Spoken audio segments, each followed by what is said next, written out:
آج کل جو ہمارے گھروں کے اندر لڑائی جھگڑے فساد جو نچاکیوں کا سلسلہ چل رہا ہے، اس کی وجہ کیا ہے، ریزن کیا ہے، اس کو جاننے کی کوشش کریں۔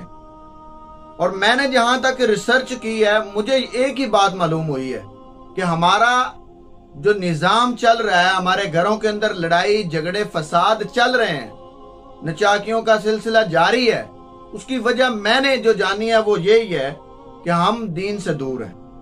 کیوں؟ اگر دین کو ہم جانتے، دین کی بات مانتے، دین کے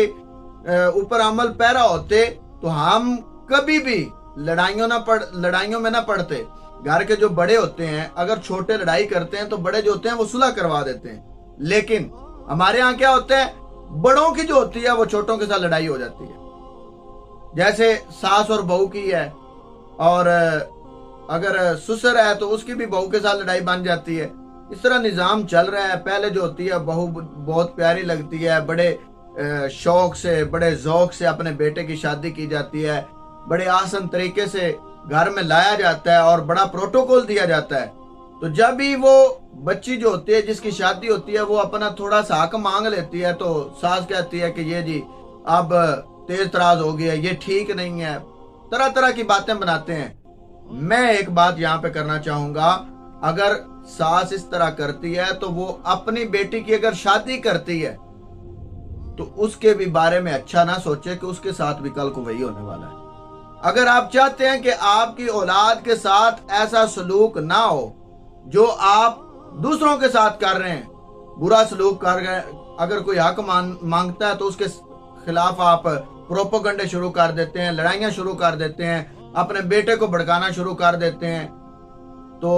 اگر آپ اپنی بیٹی کی شادی کرتے ہیں تو اس کی بھی توقع اچھی نہ رکھیں۔ آپ کو بھی وہی ثمر ملے گا، وہی پھل ملے گا جو آپ نے دوسرے کی بچی کو ٹھیس پہنچائی ہے۔ یہ بات یاد رکھنا،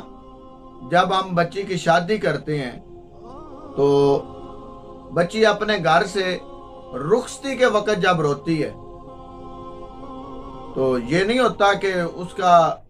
کوئی برا ہو رہا ہے، اللہ کے نکاح ہو رہا ہے، اچھا کام ہو رہا ہے۔ ماں باپ اس لیے روتا ہے کہ کل کو اس کے نصیب کا کیا بنے گا۔ اللہ کے معاملات سارے اللہ کے سپرد ہیں،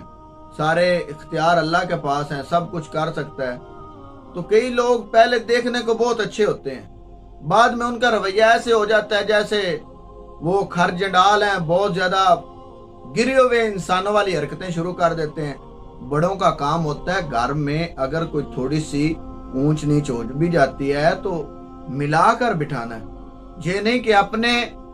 اولاد کی بندہ سوچتا رہے کہ میری اولاد جو ہے وہ ٹھیک ہے اور دوسروں کی اولاد کو بندہ برا گنتا رہے۔ کب تک یہ کریں گے؟ جب آپ کی اولاد آگے جائے گی نا، اس کے ساتھ بھی یہی ہوگا، پھر آپ کو پتا چلے گا کہ بیٹیوں کا درد کیا ہوتا ہے۔ آج اگر کاش آپ سمجھیں کہ یہ نازک سی جو زندگی ہے، نازک سے حالات ہیں، ان کے اندر آپ اس بات کو یاد رکھیں کہ ہم جو کر رہے ہیں یہ اچھا نہیں کر رہا ہے کہ ہم اپنی بہو کے ساتھ لڑائی کر رہے ہیں، ہم اپنے جو ہے جوائی کے ساتھ لڑائی کر رہے ہیں۔ کوئی بھی گھر ہے، کسی کے حساب سے بھی اگر دیکھ لیں تو یہ معاملے ٹھیک نہیں ہیں، اور اس کی وجہ ایک ہی ہے کہ ہم نے دین سے دوری اختیار کی ہے، کیونکہ اللہ تبارک و تعالیٰ نے تو فرمایا نا کہ آپس میں اتفاق و اتحاد سے رہو۔ اگر ہم نے اس بات کو پڑھا ہوتا، جانا ہوتا، تو ہم اتفاق اور اتحاد سے رہتے۔ ہم نے صرف اور صرف اپنی مرضی کی باتیں جو ہیں وہ سمجھتے ہیں کہ یہ دین ہے،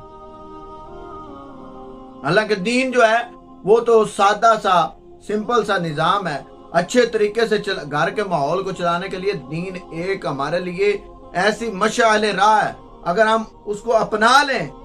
تو میں سمجھتا ہوں کہ بندہ کبھی بھی گھر کے اندر جھگڑا و فساد نہیں کر سکتا۔ لیکن آج چھوٹی چھوٹی باتوں پہ اگر کوئی بندہ اچھی بات کہہ دیتا ہے تو اس کو